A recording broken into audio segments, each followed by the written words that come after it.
Hi guys, welcome back to the channel, or welcome if you're new. My name's Heather Salter-Purves. I'm a queer fantasy author, and today I thought I would take you through queer authors I have on my shelf in time for Pride Month. I know that there is the amazing readathon happening in June, and you get bonus points for your team if you read a queer author or an LBGTQ plus author. So these span a range of genres. And I will tell you if I've read them, what I thought about them briefly.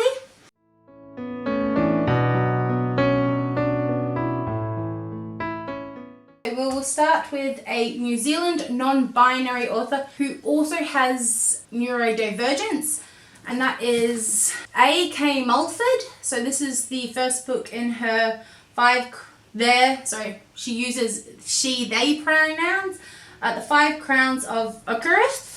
So that's the High Mountain Court, and her release this year is a new trilogy, which is the River of Golden Bones, and I am aware that there is She's a Keeper, which is a rom-com that's coming out. I haven't read either of these, so I'm really looking forward to getting into a New Zealand non-binary author. Then we have Samantha Shannon, who has the Bone Season series, which is a futuristic science fantasy where they're in the future and clairvoyants are outruled. And this is her 10th year anniversary edition, which is really pretty. And I haven't read this copy because she got really lucky and was allowed to go back and re-edit and bring it up to her current standard of writing. So she's bringing out all the series and then continuing on from the 4th one, which I believe is Mask Falling, with the timeline that she's retroactively fitted from here.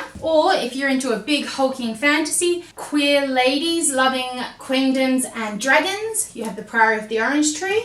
And there is also The Day of Fallen Night. It's a big epic fantasy where you follow a variety of different points of view. So if you're also looking for a fantasy bingo board for multiple points of view, this might be one to pick up. Then we have Rin Chapeko, who is a Malaysian non-binary author, I believe. That's right. Wifey's Little Dragon's being chaotic. Oh, your mother. So we have the Bone Witch trilogy, which I've not read yet. We follow a witch who accidentally brings her brother back to life. Not read that one. And we also have Polyamorous Vampires in the Silver Under Nightfall, where we follow a vampire hunter. And I've also read The Suffering, and that is a non-binary asexual main character that's a horror, and that's really good. Then we have Rory Power. No, you can hold her hand and jump. True. So we have Burn Our Bodies Down, which is a young adult thriller where a person goes back to her hometown.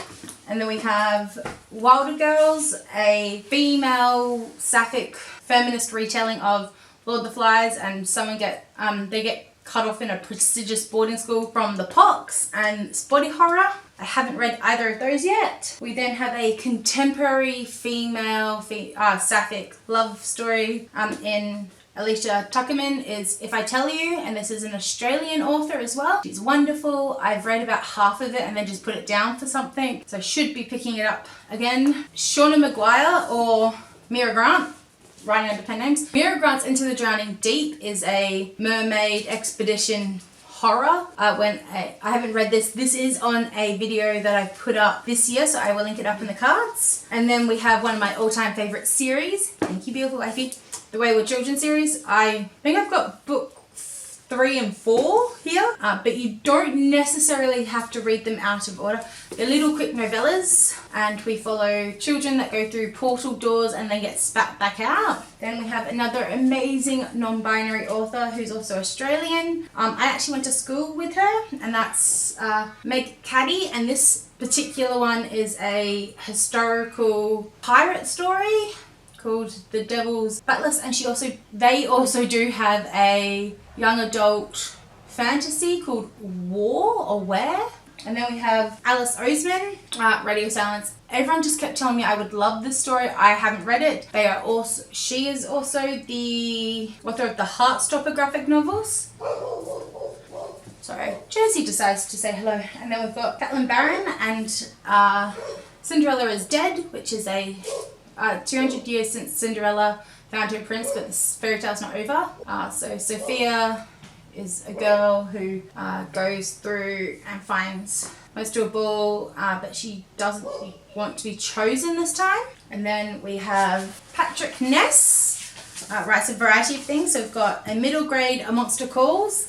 This is the special collector's edition. It got turned into a movie. So we follow a young boy whose mother is diagnosed with cancer, and a monster's call comes to his house to help him deal with the grief and the bullies around his town. He also has some weird science fiction contemporary like mix-up. So The Rest of Us Just Live Here is basically what happens to everyone else while the hero's off on the quest. So we follow that story contemporarily, and then at the beginning of each chapter it tells you what the chosen one's doing during that time. And then we have Release, which is a dual timeline where we follow a fae queen and a young boy who's coming to terms with their sexuality as well. Are you wanting to come say hi? Okay, you can come say hi. Here, Batootie. Can you give Mummy a book?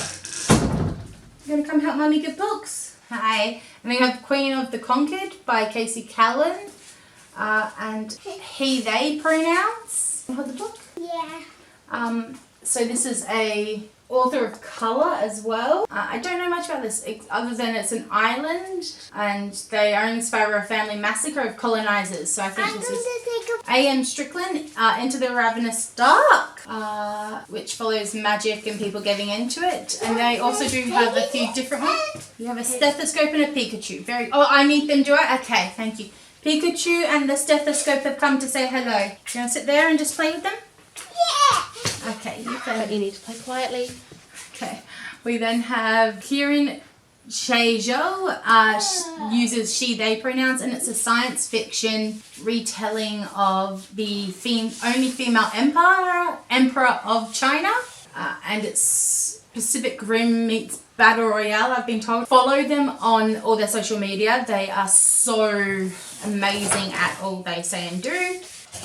And the next one is another non-binary author, Marinka.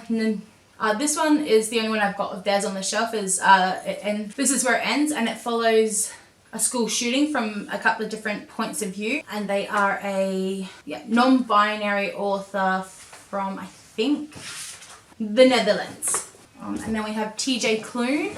I have the Green Creek Saga. So Wolfsong, which follows gay werewolves. There is also the House in Cerulean Sea and Behind the Whispering Door and In the Life of Puppets, but do check some of the information about that because there's been some information come to light about how the inspiration for Into the Cerulean Sea came about in terms of residential schools, so just have a look into that.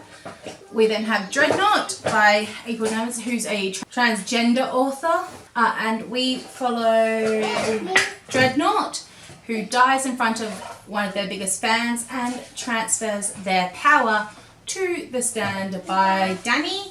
And Danielle Danny receiving the powers turns into Danielle, their true form. So it's navigating that. We then have another transgender, and this author is a Latinx author, and it is Aidan Thomas. Cemetery Boys. Sorry, Little Dragon is just interacting. Hi, it's right. You stand there, baby. No, say no. Hands on your hips. And this follows a young boy who resurrects his school bully, doesn't want to go back.